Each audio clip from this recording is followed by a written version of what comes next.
श्रीदेव्यो नमः श्रीदेव्याम। अथ 10वां अध्याय।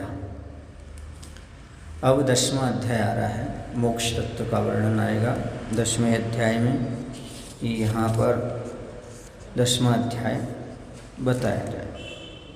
10वें अध्याय में सूत्र नंबर 1, इसमें केवल ज्ञान की उत्पत्ति का हेतु का कथन है। मोह क्षयाज ज्ञान दर्शनावर्णंत्राय क्षयाच केवलम।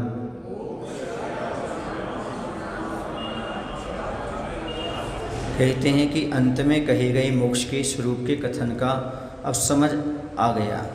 यह कहना सही है, तथापि केवल ज्ञान की उत्पत्ति होने पर ही मोक्ष की प्राप्ति होती है। इससे पहले केवल ज्ञान की उत्पत्ति कारणों का निर्देश करने के लिए सूत्र कहे हैं। मोह का क्षय होने से तथा ज्ञानावरण दर्शनावरण अंतराय कर्म का क्षय होने से केवल ज्ञान प्रकट होते हैं। मोहिनी कर्म और आवरण कर्म। श्रीमद्भगवत आचार्य महाराज यही कहते हैं, भगवान हम इसलिए नमस्कार नहीं करते आपको कि समोषण आदि विभूति है, बल्कि हम आपको इसलिए नमस्कार करते हैं आपका मोहिनी का और आवरणी कर्मों का नष्ट हो गया है, ये नाश को प्राप्त हो गए, कर्म नष्ट हो गए, इसलिए आपको नमस्कार करते हैं। इस सूत्र में समास करना उचित है, क्योंकि इससे सूत्र लघु हो जाता है। शंका कैसे? प्रतिशंका, क्योंकि ऐसा करने से एक क्षय शब्द नहीं देना पड़ता और अन्य विभक्ति के निर्देश का अभाव हो जाने से क्षय शब्द का प्रयोग नहीं करना पड़ता है, इसलिए सूत्र लघु हो जाता है। यथा मोह ज्ञान दर्शनावर्णंत्राय क्षयाच केवलम, एक क्षय दूर हो जाएगा, वो कह रहे हैं। समाधान, यह कहना ठीक नहीं, सही नहीं। तथापि क्षय के क्रम का कथन करने के लिए वाक्यों का भेद करके निर्देश किया है। पहले ही मोह का क्षय करके और अंतर्मुहूर्त काल तक क्षीण कषाय संज्ञा को प्राप्त होकर अनंतर ज्ञानावरण दर्शनावरण अंतराय कर्म का एक साथ क्षय करके केवल ज्ञान को प्राप्त होता है। इन कर्मों का क्षय केवल ज्ञान की उत्पत्ति का हेतु है, ऐसा जानकर हेतु रूप विभक्ति का निर्देश किया है। शंका, पहले ही मोह के क्षय को कैसे प्राप्त होता है? समाधान, परिणामों की विशुद्धि द्वारा वृत्ति को प्राप्त होता हुआ असंयत सम्यक दृष्टि संयत असंयत प्रमत्त संयत और अप्रमत्त संयत, इन 4 गुणस्थानों में से किसी एक गुणस्थान में मोहिनी की 7 प्रकृतियों का क्षय करके छायक समष्टि होकर, छायक समष्टि क्योंकि चौथे गुणस्थान से 7वें गुणस्थान के बीच में ही हो जाता है, होकर छपक श्रेणी पर आरोहण करने के लिए सम्मुख होता हुआ अप्रमत्त संयत गुणस्थान में अधा प्रवृत्तकरण को प्राप्त होकर अपूर्वकरण के प्रयोग द्वारा अपूर्वकरण छपक गुणस्थान संज्ञा का अनुभव करके और वहाँ पर नूतन परिणामों के विशुद्धिवश पाप प्रकृतियों की स्थिति और अनुभव को कृश करके तथा शुभ कर्मों के अनुभव की वृद्धि करके अनुवृत्तिकरण की प्राप्ति द्वारा अनुवृत्ति बादर सांप्राय छपक गुणस्थान पर आरोहण करके तथा वहाँ 8 कषायों का नाश करके तथा नपुंसक वेद और स्त्री वेद का क्रम से नाश करके 6 कषायों का पुरुष वेद में संक्रमण द्वारा नाश करके तथा पुरुष वेद का क्रोध संजुलन में, क्रोध संजुलन का मान संजुलन में, मान संजुलन का माया संजुलन में और माया संजुलन का लोक संजुलन में क्रम से बादर कृष्टि विभाग के द्वारा संक्रमण करके तथा लोक संजुलन को कृश करके सुख सांप्राय छपकत्व का अनुभव करके समस्त मोहिनी का निर्मूल नाश करके क्षीण कषाय गुण स्थान पर आरोहण करके मोहिनी के भार को उतार कर क्षीण कषाय गुण स्थान के उपांत समय में निद्रा और प्रचला का नाश करके तथा अंतिम समय में 5 ज्ञानावरण 4 दर्शनावरण और 5 अंतराय कर्मों का अंत करके तदनंतर ज्ञान दर्शन स्वभाव अवितर्क्य विभूति विशेष रूप केवल पर्याय को प्राप्त होता है। इस प्रकार से कर्म का क्षय करते हैं। इस प्रकार से ये 63 प्रकृतियों का नाश हो जाता है। कितना हो जाता है? ये 63 प्रकृति। कहते हैं कि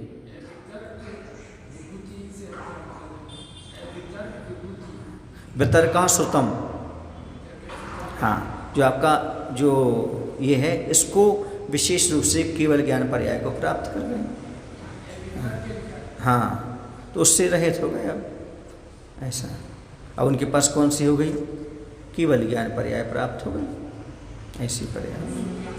हाँ, सबसे जो ज्ञान दर्शन स्वभाव और इस तरह के विभूति विशेष रूप केवल ज्ञान प्राप्त कर गए हो। ऐसा कहते हैं कि किस कारण से मोक्ष प्राप्त होता है और उसका लक्षण क्या है, यह बतलाने के लिए आगे का सूत्र कह रहे हैं। बंधो हेतु भाव निर्जराभ्याम कृष्ण कर्म विप्रमोक्षो मोक्षः।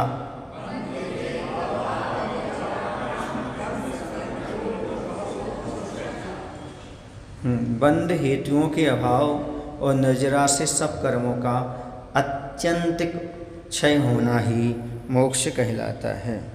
बंध के हेतुओं का अभाव हो जाना और निर्जरा के द्वारा संपूर्ण कर्मों का नाश हो जाने पर मोक्ष होता है।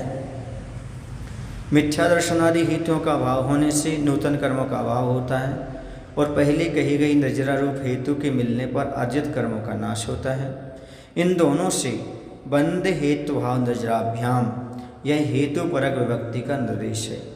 जिसने भव्य स्थिति के हेतुहित आयु कर्म के बराबर शेष कर्मों की अवस्था को कर लिया है, उसके उक्त कारणों से एक साथ समस्त कर्मों का आत्यंतिक वियोग होना मोक्ष है, ऐसा जानना चाहिए। यदि उनका वैसे होगा नहीं है केवल ज्ञानी का, तो समुद्घात करेंगे उसको और कर्मों की स्थिति आयु कर्म के बराबर बनाएंगे। फिर उनका क्या होगा, फिर समस्त कर्मों का क्षय हो जाएगा, अत्यंतिक वियोग होना मोक्ष है।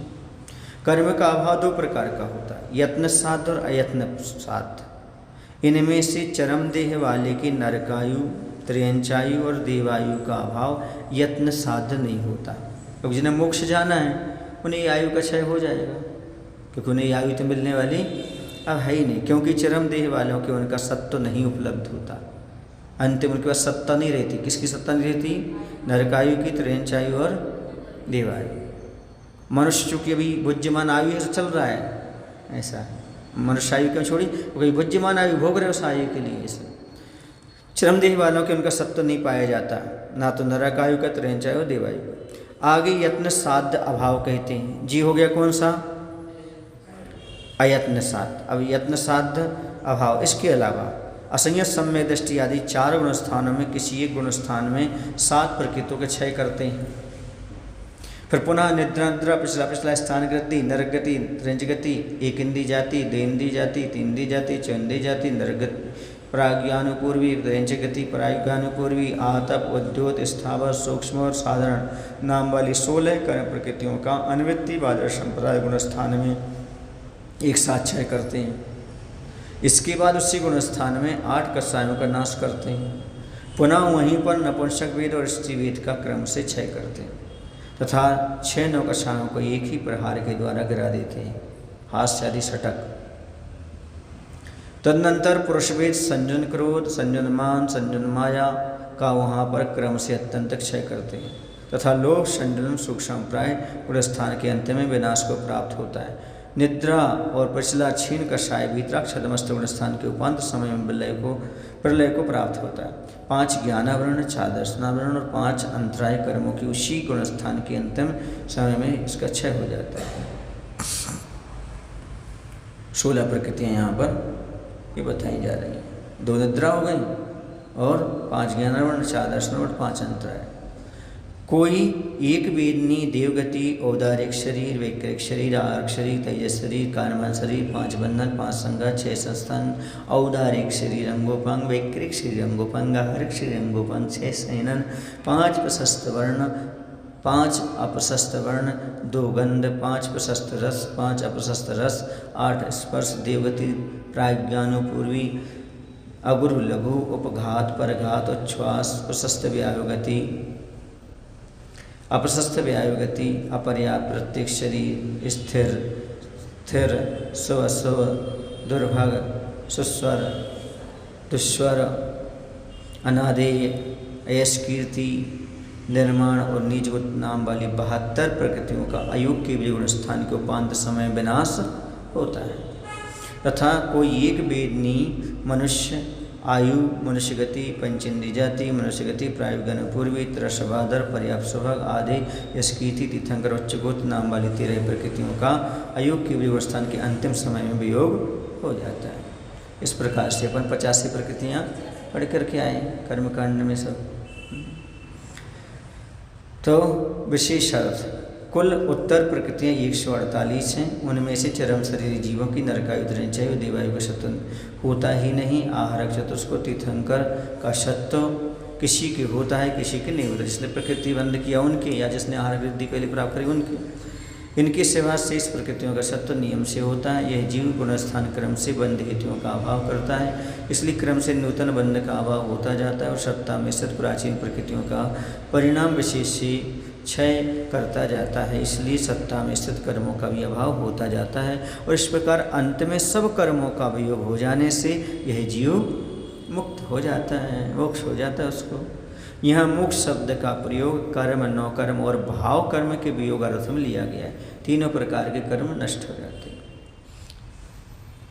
संसारी जीव बद्ध हैं, अतएव वह किसी अपेक्षा से परतंत्र है, उसके बंधन की छूट जाने पर मुक्त होता है, अर्थात अपनी स्वतंत्रता को प्राप्त करता है। इस प्रकार मोक्ष क्या है, इसका निर्देश किया गया है। कहते हैं कि क्या इन पौद्गलिक द्रव्य कर्म प्रकृतियों के वियोग से ही मोक्ष मिलता है या भाव कर्मों के भी अभाव से मोक्ष मिलता है, इस बात को बतलाने के लिए आयु का सूत्र यहाँ पर कहा जा रहा है। ठीक है, तो कह रहे औशमिकारी भव्यत्वानाम च, हाँ, पहले सूत्र में क्या अर्थ निकला, नवीन कर्मों के हेतु, बंध के हेतु और पूर्व बंधे कर्मों की नजरा, इससे क्या होता है, मोक्ष जाने के हेतु बताए। अब कह रहे हैं कि और कुछ भी होता है कि अंतरंग परिणाम के बाहर से सब होता है, तो कहते सुनो, पारिणामिक भावों में भव्यत्व औषमिक आदि भव्यत्व ना, भव्यत्व और औषमिक आदि भावों का अभाव होने से मोक्ष होता है। सुन रही ना, किन किन भावों के अभाव से मोक्ष होता है, औषमिक, छायोशमिक, औदिक और भव्यत्व, इन भावों के अभाव से मोक्ष होता है। कौन सा रह जाता भाव वहाँ पर, छायक भाव रह जाता, ठीक है ना। और पारिणामिक भाव कौन सा रह जाएगा, जीवत्व रह जाएगा। तो क्या होता है वहाँ पर, कह रहे औषमिक आदि भावों और भव्यत्व भाव के अभाव होने से मोक्ष होता है। क्या होता है, मोक्ष होता है। यहाँ पर मोक्ष इस पद की अनुवृत्ति होती है। अन्य पारिणामिक भावों की निवृत्ति करने के लिए सूत्र में भव्यत्व पद का ग्रहण किया है। इससे पारिणामिक भावों में भव्यत्व का और औषमिक आदि भावों का अभाव होने से मोक्ष होता है, जीव का नहीं। जैसे भव्यत्व भाव, पारिणामिक भाव में जीव भी आता है, जीव भव्य भव्यत्वानी छे, तो अकेली भव्यत्व का अभाव यहाँ पर पारिणामिक में लिया, क्योंकि अभव्य तो वो है ही नहीं, मोक्ष जा रहा है, तो जीव तो है, इसी तो यहाँ पर छोड़ दिया, के लिए भव्यत्व भाव। कहते हैं यदि भावों के अभाव होने से मोक्ष की प्रतिज्ञा करते हो तो औषमिक आदि भावों की निवृत्ति के समान समस्त छायक भावों की निवृत्ति मुक्त जीवों की प्राप्त होती है। यदि सारे भाव समाप्त हो जाए फिर बचा क्या जीव में। यह ऐसा होने यदि इसके संबंध में कोई विशेष बात न कही जाए तो, किंतु इस संबंध में विशेषता यह है कि इसकी अपवाद का विधान करने के लिए आय का सूत्र कह रही है। अन्यत्व केवल सम्यक्त ज्ञान दर्शन सिद्धत्वेभ्यः,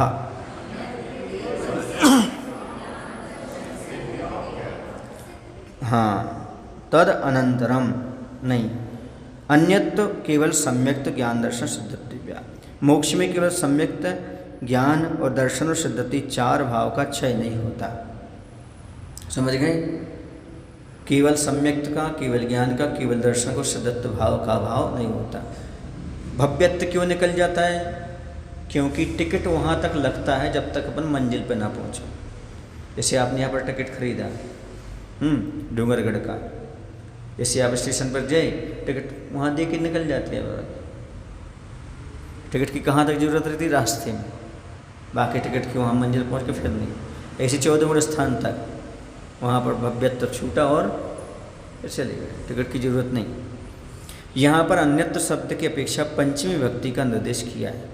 केवल सम्यक्त, केवल ज्ञान, केवल दर्शन, सिद्धत्व, इनके सिवा अन्य भावों में यह विधि नहीं होती। शंका, सिद्धों के यदि चार ही भाव शेष रहते तो अनंत वीर आदि की निवृत्ति प्राप्त होती है। समाधान, यह कोई दोष नहीं, क्योंकि ज्ञान दर्शन के अविनाभावी होने से अनंत वीर आदि भी सिद्धों में समान रूप से पाए जाते हैं। अविनाभाव माने जो एक के बिना दूसरा ना रह सके, क्योंकि अनंत सामर्थ्यहीन व्यक्ति के अनंत ज्ञान की वृत्ति नहीं हो सकती और सुख ज्ञान में होता है। सुनो, और सामने वाला कह रहा है क्योंकि ज्ञान जो है दर्शन है, उसे जानने की क्षमता तो वीर्य देगा ना। यदि अनंत वीर्य नहीं है तो अनंत पदार्थ को जान कैसे पाओगे? ज्ञान होते हुए कैसे जानोगे? इसलिए कह रहे हैं कि अनंत सामर्थ्य से हीन व्यक्ति के अनंत ज्ञान की वृत्ति कैसे हो सकती है। इसलिए अनंत वीर्य जरूरी है अनंत ज्ञान के द्वारा सब चीज़ जानने के लिए। शक्ति नहीं होगी तो कैसे जानेंगे? वो क्षमता भी चाहिए। और सुख ज्ञानमय है, इसे सुख उसमें गर्वित होता तब वीर भी उसमें गर्वित हो जाता अविनाभाव। जहाँ पर अनंत ज्ञान और पर अनंत वीर हो जाएगा, क्योंकि उसके बिना वो अनंत को जानेंगे कैसे? ऐसा। और जब अनंत आ गया तो सुख आ गया अपने आप। केवल संगत को मोहनी के पीछे ले लिया, केवल दशावनी कर्म के पीछे लिया। सिद्धार्थ जो है कि किस कर्म की अपेक्षा लिया है? असिद्ध भाव निकल गया, मतलब आदि भाव की अपेक्षा। हाँ, अशुद्ध रहते वो, आदि भाव में था वो निकल गया असिद्ध भाव। हाँ। शंका, अनाकार होने से मुक्त जीवों का अभाव प्राप्त होता है। कहते अनाकार होने से मुक्त जीवों का अभाव हो गया, वो है ही नहीं। शंका कर कहता है समाधान नहीं, क्योंकि उनकी अतीत अनंतर शरीर का आकार उपलब्ध होता है। किंचूना चरम देहिदो सिद्धा लोय गट्ठा निच्चा उपाद वह संयुक्ता। समझ गए ना? तो ये किंचूना कुछ कम वो है उनका रहता है। शंका, यदि जीव शरीर के आकार का अनुकरण करता है तो शरीर का अभाव होने से उसके स्वाभाविक लोकाकाश के प्रदेशों के बराबर होने के कारण जीव तत्प्रमाण प्राप्त होता है। समाधान, यह कोई दोष नहीं, क्योंकि जीव के तत्प्रमाण होने का कोई कारण नहीं उपलब्ध होता। नाम कर्म का संबंध जीव के संकोच और विस्तार का कारण है, किंतु उसका अभाव हो जाने से जीव के प्रदेशों का संकोच और विस्तार नहीं होता। जो करते हो रह जाता है, जैसा है वैसा, थोड़ा कम। यदि कारण का अभाव हो जाने से जीव के प्रदेशों का संकोच और विस्तार नहीं होता, तो गमन के कारण का अभाव हो जाने से जिस प्रकार यह जीव तिरछा और नीचे की ओर गमन नहीं करता, उसी प्रकार उसको ऊर्ध्वगमन भी नहीं प्राप्त होता है। इसे जिस स्थान पर मुक्त होता है उसी स्थान पर उसका अवस्थान प्राप्त होता है। ऐसी शंका होने पर आगे का सूत्र कहते नहीं। क्या कहते हैं? कैसा होता है? तो कह रहे उसके बाद तदनंतर मूर्ध्वम गच्छता लोकांतात् कर्म क्षय के पश्चात आत्मा ऊपर लोकाकाश पर्यंत जाता है। कैसे जाता है उसका दृष्टांत देंगे हम। उसके अनंतर शंका किसके? समाधान, सब कर्मों के वियोग होने के। सूत्र में आन पर अभिविधि अर्थ में आया है, लोक के अंत तक ऊपर उठ जाता है। कहाँ तक उठ जाता है? हाँ, जैसे ही अपन वर्तमान में देखा जिसको हिम्मत नहीं थी खाट से उठने की, इतनी हिम्मत कैसे आई? दुनिया से उठ गया। बोलो, खाट से उठने की तो हिम्मत नहीं थी, वो पलंग पर पड़ा था। कहाँ चला गया वो? नीचे चला गया, राजू पार कर गया, ऊपर चला गया, राजू कैसे चला गया वो? ऐसे ही यहाँ पर, समझ गए? ऐसे जीव ऊर्ध्वगमन क्यों करता है? इसका कोई हेतु नहीं बतलाया, इसलिए इसका निश्चय कैसे होता है। अतः इसी बात का निश्चय कराने के लिए हेतु बताते हैं। आय का सूत्र कही थी, पूर्व प्रयोगाद संगत्वाद बंधच्छेदात तथा गति परिणामाच। पूर्व प्रयोगाद संगत्वाद बंधच्छेदात तथा गति परिणामाच। पूर्व प्रयोग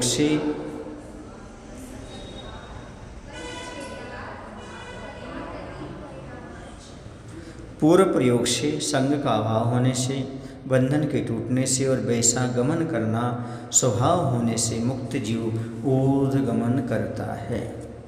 कहते हैं यहाँ पर क्या बता दिया? पूर्व के संस्कार है। किसका संस्कार है? पूर्व के संस्कार। और कर्म संग रहित हो जाने से दूसरा हेतु। तीसरा बंध का नाश हो जाने से, और ऊर्ध्वगमन स्वभाव होने से जीव ऊर्ध्वगमन करता है। अब ये कैसे करता है निश्चय कराने के लिए इसका उदाहरण देंगे आप। कहते हैं पुष्कल भी हेतु दृष्टांत द्वारा समर्थन के बिना अभिप्रेत अर्थ की सिद्धि करने में समर्थ नहीं होते, इसलिए अब उदाहरण समझा रहे हैं। समझ गए ना किस प्रकार से? आविद्य कुलाल चक्रवद व्यापगद लेपालाभु लांबुनी लाबू, लेपा लाबू, बदेरंड, बीज वदग्नि, शिखावच्च, आविद्य कुलाल चक्रवत व्यपगत, लेपा लाबू, बदेरंड, बीज वदग्नि, शिखावच्च। समझ गए? यहाँ पर जो तत्वश्रुति इस पुस्तकों में आ गए ना, उसमें लांबू कर दिया है। हाँ, तो वो ठीक नहीं, अलाबू होता। अलाबू मानो तो तुम्बी, समझ गए ना, तुम्बी के समान। हाँ, तो लेप से रहित हो गई वो, तुम्बी होते तैर गई, ऐसा है। तो लांबू नहीं है, अलाबू है। अलाबू माने तुम्बी होता है, अलांबू नहीं होता, अलाबू होता। तो कुछ पुस्तकें हैं आपके पूजन की पुस्तकें हैं ना, उसमें वो हो गया। हाँ, तो वो गलत छप गया। हाँ, बहुत सी पुस्तकें यहाँ पर कहते हैं कैसे होता है। तो आविद्य कुलाल चक्रवत, कुंभकार के द्वारा घुमाए गए चाक के समान।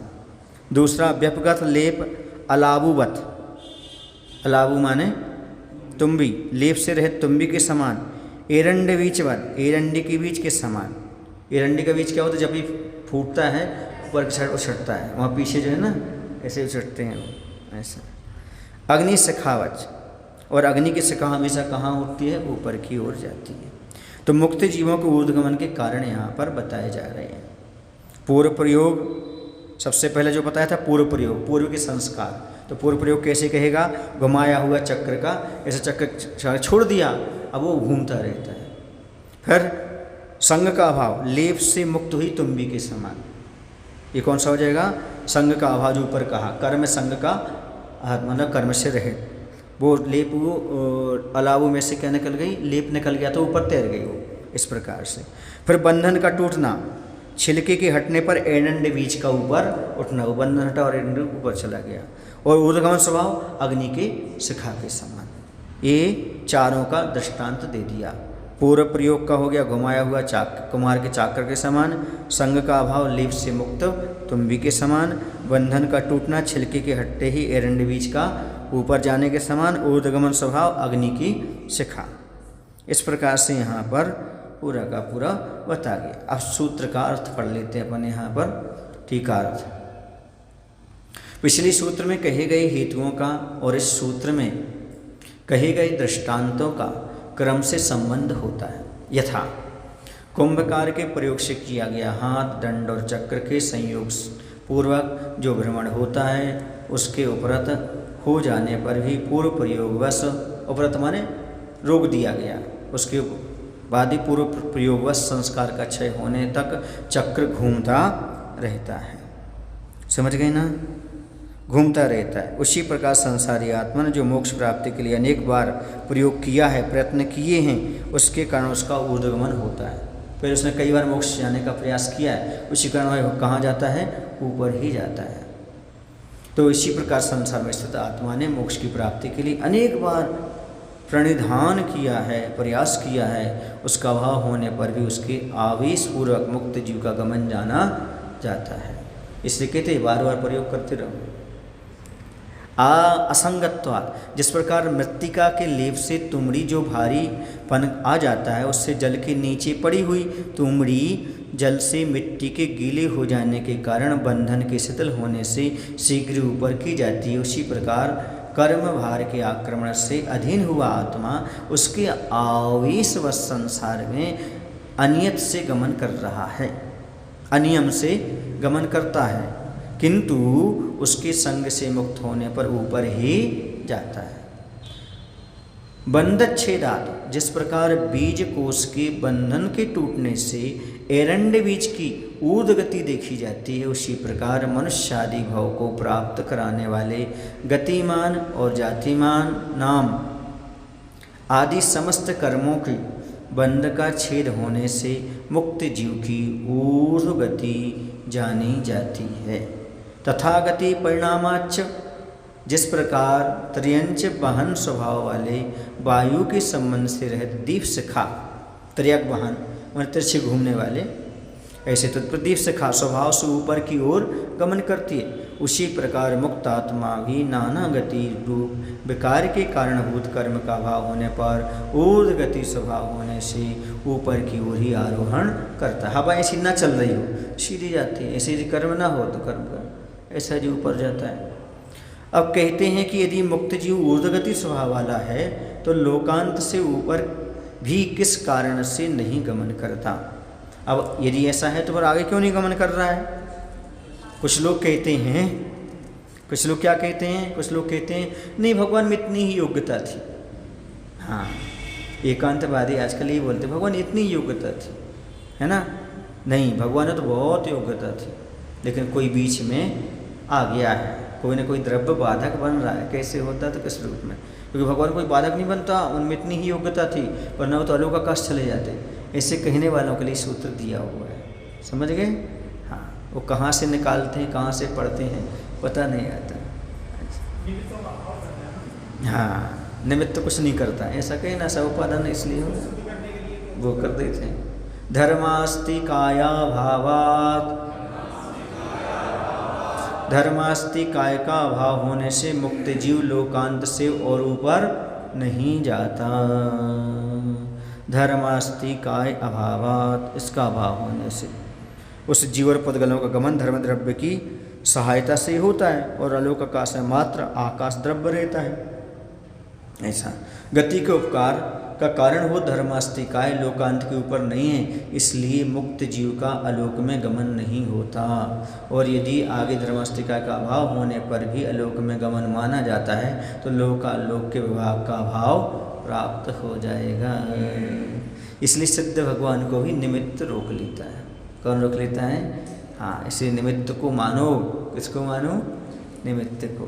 कुछ कुछ रूप में तो मानो, उनके स्वभाव के लिए बाधक नहीं है, लेकिन आगे गति के लिए तो बाधक हो जाता है इस प्रकार से। इसलिए धर्मास्तिकाय का अभाव होने से सिद्ध परमात्मा वो लोक के शिखर पर विराजमान हैं, इसी लोकाकाश में ही हैं, लोकाकाश के बाहर नहीं जा सकते, क्योंकि वहाँ पर किसका अभाव है? धर्म द्रव्य का अभाव है, जो जीव और पुद्गल को गमन में सहकारी निमित्त हुआ करता है। उदासीन निमित्त उनको रोक लेता है। समझ गए? प्रेरक निमित्त की बात नहीं की जा रही, उदासीन निमित्त भी इतना काम करता है। बिल्कुल है ही पावरफुल, कैसी बात करते हैं आप? निमित्त को पावरफुल माना?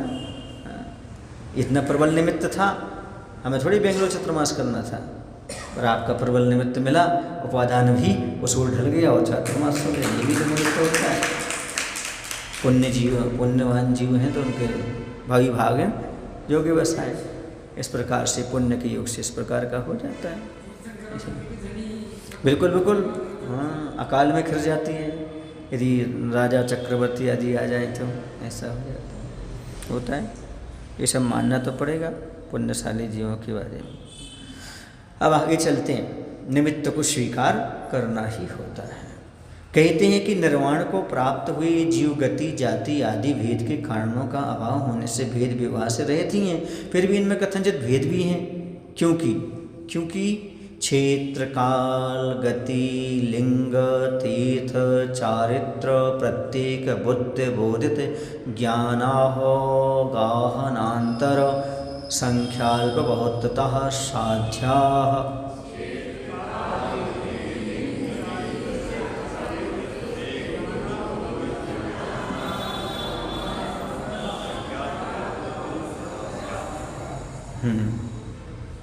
क्या हुआ? क्षेत्र काल गति लिंग तीर्थ चारित्र प्रत्येक बुद्ध बोधित बुद्ध ज्ञान अवगाहना अंतर संख्या और अल्पहुत इन द्वारा सिद्ध जीव विभाग करने योग्य हो जाते हैं। सिद्धों में भेद सिद्ध करना चाहिए। इन अनुरोगों के द्वारा मुक्त जीवों के कथनचित भेद के अनुरूप कैसे हो जाएंगे ये बता दिए। क्षेत्र काल गति लिंग तीर्थ चारित्र प्रत्येक बुद्ध बोधित ज्ञान अवगाहना अंतर संख्या और अल्पहुत, तो यहाँ पर कैसे सिद्ध होते हैं तो बताते हैं। क्षेत्र आदि 13 अनुयोगों के द्वारा सिद्ध जीव साध्य हैं, अर्थात विभाग करने योग्य हैं, और यह विभाग वर्तमान और भूत का अनुग्रह करने वाले दो नयों की विवक्षा से किया गया है। यथा क्षेत्र की अपेक्षा किस क्षेत्र में सिद्ध होते हैं, वर्तमान को ग्रहण करने वाले नए की अपेक्षा सिद्धि क्षेत्र में अपने प्रदेश में या आकाश प्रदेश में सिद्ध होते हैं। अतीत को ग्रहण करने वाले नए की अपेक्षा जन्म की अपेक्षा 15 कर्म भूमियों में और अपहरण की अपेक्षा मानस क्षेत्र में सिद्धि होती है। पूरे मनुष्य क्षेत्र में कहीं भी जाकर के छोड़ दें तो वहाँ से उनको सिद्धि हो जाएगी। भोगभूमि आदि में छोड़ दे तो वहाँ से भी इनको सिद्धि हो जाएगी। इस प्रकार से समझ गए। तो क्या हुआ, सिद्ध क्षेत्र में व कर्मभूमि में से सिद्ध होते हैं, लेकिन भूत प्रज्ञापन नय की अपेक्षा 15 कर्मभूमियों में और संहरण अपहरण की अपेक्षा मनुष्य लोक में सिद्धि होती है। काल की अपेक्षा किस काल में सिद्धि होती है? वर्तमान ग्राही नय की अपेक्षा एक समय में सिद्ध हुआ जीव सिद्ध होता है, 7 राजू पार कर जाता है। अतीत ग्राही नय की अपेक्षा जन्म की अपेक्षा सामान्य रूप से उत्सर्पणी और अवसर्पणी में उत्पन्न हुआ सिद्ध होता है। विशेष रूप से अवसर्पणी काल में सुषमा दुष्मा के अंत भाग में और दुष्मा सुषमा में उत्पन्न हुआ सिद्ध होता है। दुष्मा में अभी जो पंचम काल में दुष्मा में उत्पन्न हुआ दुष्मा में सिद्ध नहीं होता, यहाँ का जन्म यहीं मुक्त ये होता है। इस काल को छोड़कर अन्य काल में सिद्ध नहीं होता। संहरण की अपेक्षा अब यहाँ पर ये हो गया, ठीक है। क्या अर्थ निकला जो अभी अपन पढ़ करके आ रहे हैं कि अभी यहाँ का जन्म यहाँ अभी मुक्त नहीं होगा। अब इसके बाद कहते हैं कि गति की अपेक्षा किस गति में सिद्धि होती है? संहरण की अपेक्षा। संहरण हमने आपको बता दिया, मतलब अपहरण की अपेक्षा, अपहरण कर दिया गया तो की अपेक्षा उस सर्पण और सर्पणी के सब समयों में सिद्ध होता है। ये कैसे सिद्ध होगा ये पूछना चाह रहे हो। जैसे कोई जीव अभी वहाँ पर जन्म लिया, कहाँ पर? विजयात की श्रेणी आदि में, वहाँ पर ध्यान कर रहे हैं महाराज, है ना। वहाँ से उठा करके वो यहाँ पटक दिया, कहाँ? पंचम काल में, यहाँ अपने यहाँ, तो उनको यहाँ से मुक्ति हो जाएगी। हाँ, यहाँ से वो सिद्ध चले जाएंगे ऐसा। हाँ, कहीं भी वहाँ तो होते ही हैं। भूमि वाले काल में भी छोड़ दे तो भी हो जाएंगे। हाँ, तो भी हो जाएंगे, सब में हो जाएंगे ऐसा। वहाँ हाँ, विजयात की श्रेणी में हमेशा एक साथ जहाँ काल बना रहता है वहाँ कहीं ऐसा। गति की अपेक्षा किस गति में सिद्धि? इसी तो कहते काल अपन को बाधक है क्योंकि अपन ने यहाँ जन्म लिया है। उनके लिए काल बाधक नहीं है क्योंकि उनने यहाँ जन्म नहीं लिया ना। इसे अपने कर्म ही बाधक हो गए ना, काल कहाँ से बाधक हुआ? हमें भी वही काल है पर हमें मुक्ति नहीं है। उनको काल है वही, लेकिन उनको मुक्ति है क्योंकि उन्होंने इस काल में जन्म नहीं लिया ना। और जन्म लेने का कारण क्या है? हमारे कर्म, इसलिए कर्म बाधक है, काल बाधक नहीं है। समझ गए? क्योंकि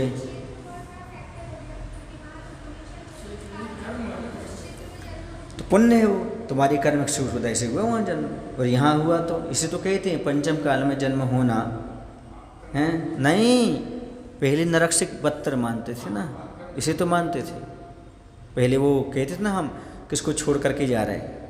लक्ष्मण जी ने कहा था ना, हाँ, किसी ने कहा था रात्रि भोजन। एक जगह ये भी लिखा है कि यदि मैं तुम्हें लौट करके तुम्हारे पास ना आऊँ तो मैं पंचम काल में जन्म लूँ। रात्रि भोजन का दोष और पंचम का दोष नरक से भी बड़ा माना जाता था पहले के जमाने में। यदि मैं ऐसा करूं तो मुझे रात्रि भोजन का दोष लगे। हैं? जैसे अपन बोलते ना अभी ऐसा करो तो हम नरक जाएं, क्योंकि उसी से नरक मिलना है। उसी से नरक मिलना है। जैसे अपन अभी वर्तमान में नरक को बुरा मानते हैं, ऐसे वो पहले पंचम काल कितना बुरा मानते थे। हाँ, कि हमें ऐसा करें तो नरक जाएं। और कहाँ जाओगे इसके अलावा? और निकृष्ट काल छठा आएगा, उसके अलावा कौन सा काल आएगा? समझ गए? ऐसा गति की अपेक्षा किस गति में सिद्धि होती है? सिद्ध गति में या मनुष्य गति में सिद्धि होती है। या तो सिद्ध गति कहो या फिर मनुष्य गति कहो। लिंग, किस लिंग से सिद्धि होती है? अवेद भाव से या तीनों वेदों से सिद्धि होती है। समझ गए? जो अपन पढ़ के आए थे ना कर्मकांड में तीनों वेद। हाँ, तो स्त्री वेद आदि इसमें भी उस प्रकार से वेद में ले लिया। कैसे लेंगे? तो वर्तमान नय की अपेक्षा अवेद अवस्था सिद्धि होती, अतीत की अपेक्षा। साधारण रूप से तीनों वेदों से सिद्धि होती है, भाव वेद की अपेक्षा, द्रव्य वेद की अपेक्षा नहीं। किसकी अपेक्षा लेना? भाव वेद की अपेक्षा। द्रव्य वेद की अपेक्षा तो पुल्लिंग से ही सिद्धि होती है, अथवा लिंग दो प्रकार का है, एक सग्रंथ लिंग भी होता है, दूसरा निर्ग्रंथ लिंग भी होता है। तो वर्तमान नय की अपेक्षा निर्ग्रंथ लिंग से सिद्धि होगी और भूतपूर्व नय की अपेक्षा से विकल्प आदि बताए जाएंगे। समझ गए ना?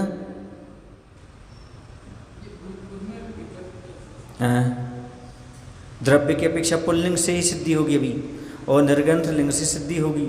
भूतपूर्व नय की अपेक्षा सग्रंथ लिंग से सिद्धि होगी।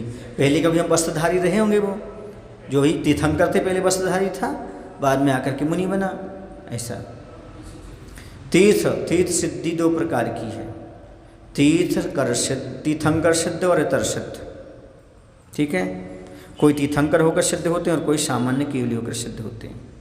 सामान्य सिद्ध भी दो प्रकार के होते हैं, इनमें कोई दो तीर्थंकर की उपस्थिति में होते हैं और कोई तीर्थंकर की अनुपस्थिति में भी होते हैं। इतना दो प्रकार के होते हैं। कितने ही जीव तीर्थंकर के रहते हुए सिद्ध हो जाते हैं और कितने जीव तीर्थंकर के अभाव में सिद्ध हो जाते हैं। चारित्र, किस चारित्र से सिद्धि होती है? नाम रहित चारित्र से सिद्धि होती है, या 1, 4 और 5 प्रकार के चार से सिद्धि होती है। व्युत्पन्न नय की दृष्टि से ना तो चारत से सिद्धि होती ना अचारत से, किंतु निर्विकल्प भाव से सिद्धि होती है। कैसे होती है? निर्विकल्प भाव से भी सिद्धि हुआ करती है।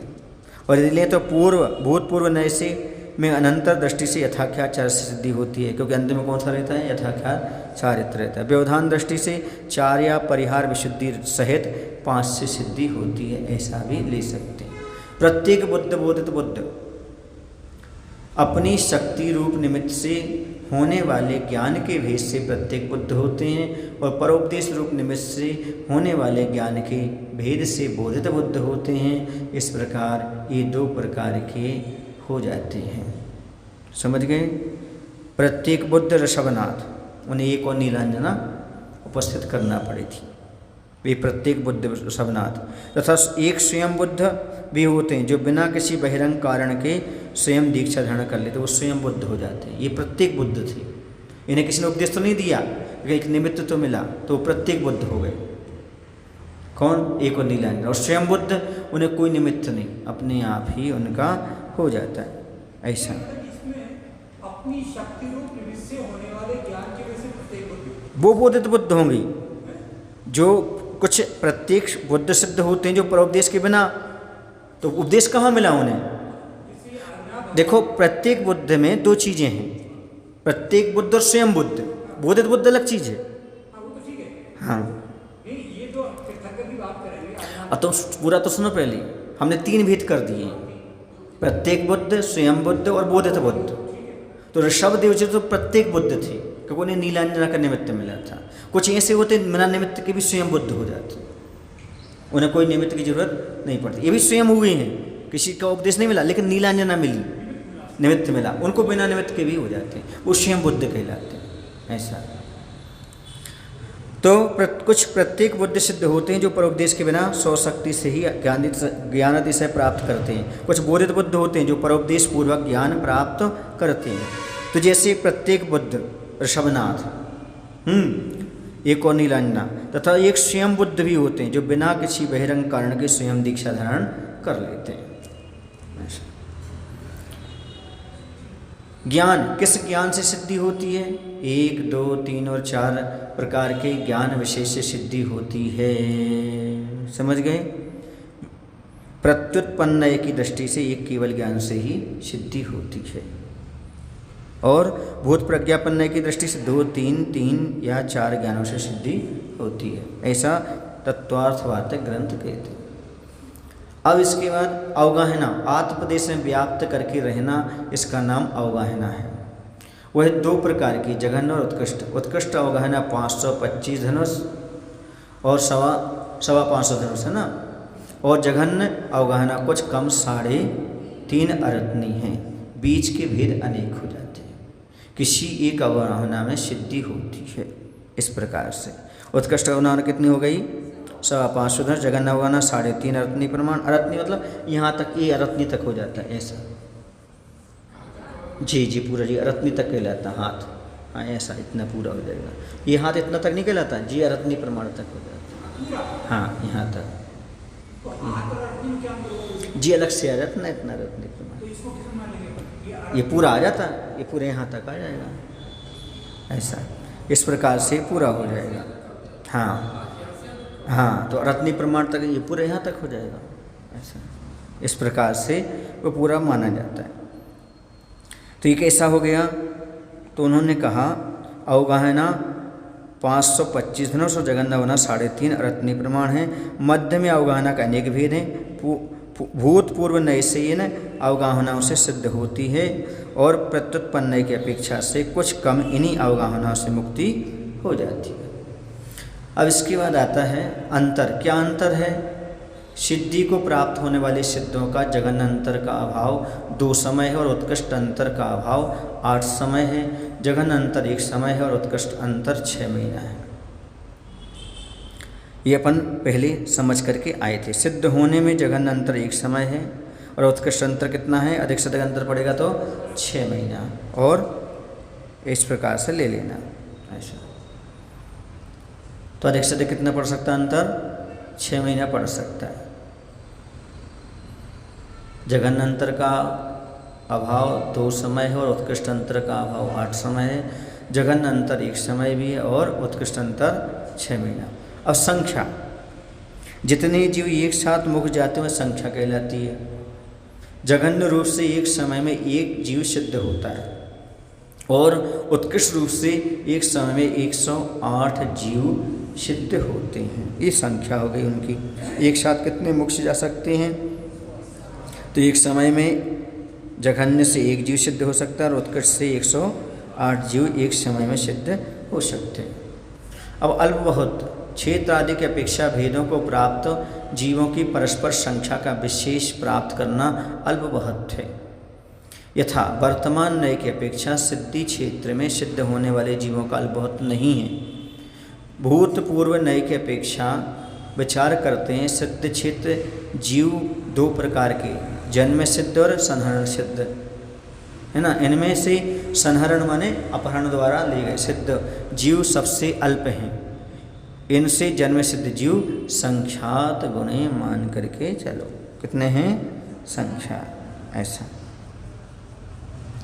क्षेत्र आदि की अपेक्षा से पृथक पृथक मुक्त जीवों की संख्या को लेकर के परस्पर में तुलना करना अल्प बहुत है। ऊर्ध्वलोक सिद्ध सबसे स्तोक है। क्षेत्र में लेकर चले अपन। अब तो क्षेत्रों का विभाग इस प्रकार है, जैसे कर्मभूमि, कर्मभूमि, अकर्मभूमि, समुद्र, द्वीप, ऊर्ध्वलोक, अधोलोक और त्रियकलोक। इनमें से ऊर्ध्वलोक सिद्ध सबसे कम है। ऊपर ऊपर अधर में कोई ने ऊपर ले जाकर फेंका तो अधर में जो रह गए वो सबसे कम रहेगा, वहीं से सिद्ध हो गए वो।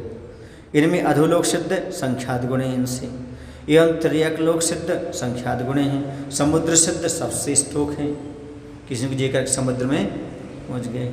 इनसे द्वीप सिद्ध संख्यात गुण हैं। यह सामान्य रूप से कहा, विशेष रूप से विचार करने पर लवण समुद्र सिद्ध सबसे स्तोक हैं।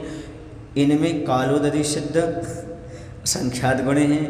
इनसे जम्बूद्वीप सिद्ध संख्यात गुण हैं। इनसे धात्विक खंड सिद्ध संख्यात गुण हैं। इनसे पुष्कराद्वीप सिद्ध संख्यात गुण हैं। इसी प्रकार काल आदि का भाग करने पर भी आगम के अनुसार अल्प बहुत जान लेना चाहिए। क्या विशेष रूप हुआ इसमें कि सबसे कम लवण समुद्र से होने वाले सिद्ध हैं? नहीं, इससे संख्यात गुण कालोदरी समुद्र के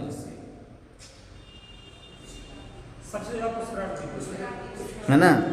और इससे संख्यात गुण जम्बूद्वीप से, इससे संख्यात गुण धात्विक खंड से, और इससे संख्यात गुण पुष्कराद्वीप से। समझ गए? सबसे ज़्यादा किसके हैं? पुष्कराद्वीप। लवण समुद्र में सबसे कम है। हाँ। अब शेष काल आदि का बहुत तत्वार्थवार्थिक ग्रंथ से जान लेना, ऐसा कहा। विशेष अधोलोक सिद्ध से आशय सुमेरु पर्वत की तलहटी से सुमेरु की जड़ तक ले लेना, और ऊर्ध्वलोक सिद्ध से आशय सुमेरु पर्वत की तलहटी से कुछ ऊपर से सुमेरु की चोटी तक ले लेना, ऐसा। तलहटी नीचे नीचे नीचे नीचे हाँ हैं तलहटी से ले लो, उनकी जड़ ले लो, जड़ सुमेरु की जड़। हाँ वो जड़ तो वही रहेगी सुमेरु पर्वत की जड़, उसी से ले लो। और क्या हैं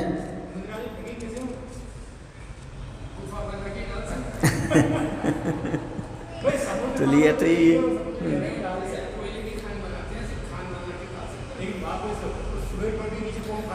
सुमेरु पर्वत की तलहटी से सुमेरु की जड़ तक। हाँ वही तो। और ऊर्ध्वलोक सिद्ध से आशा सुमेरु पर्वत की तलहटी से कुछ ऊपर से सुमेरु की चोटी तक। हाँ हाँ बाह्य कारणों की अपेक्षा सिद्धों में भेद किया जाता है, किंतु गुण और असंख्यात प्रदेशों की अपेक्षा सिद्धों में सब समानता होती है। गुण सबके होते हैं, असंख्यात प्रदेशी होते हैं। इस प्रकार से अब स्वर्ग और अपवर्ग के सुख को चाहने वाले आर्य पुरुषों ने इस तत्वार्थ वृत्ति का सर्वसिद्धि नाम रखा है। यह जिनेन्द्र देव के शासन रूपी अमृत का सार है। अतः मनः पूर्वक इसे निरंतर धारण करना चाहिए। सब तत्वों के जानकर जिस तत्वार्थ वृत्ति को धर्म भक्ति से सुनते हैं और पढ़ते हैं, मानो उन्होंने परम सिद्धि सुखामृत को अपने हाथ में ही कर लिया है। फिर चक्रवर्ती और देवेंद्र के मुख से सुख के विषय में तो कहना ही क्या, ये तो अपने आप मिल जाएगा। जिन्होंने अपने विमल नेत्र केवल ज्ञान रूपी नेत्र के द्वारा इस निर्विवाद सकल तत्वार्थ का प्रकाश किया है, मनुष्यों और देवों के द्वारा पूजित अद्भुत गुण वाले उन वीर भगवान को भक्तिपूर्वक मैं प्रणाम करता हूँ। ऐसे उमा स्वामी महाराज को भी नमस्कार करता हूँ, पूछवास स्वामी को भी नमस्कार करता हूँ, आचार्य विद्यासागर जी महाराज को भी नमस्कार करता हूँ, प्रणाम करता हूँ। इस प्रकार सर्वसिद्धि नामक तत्वार्थ वृत्ति में 10वां अध्याय समाप्त हुआ।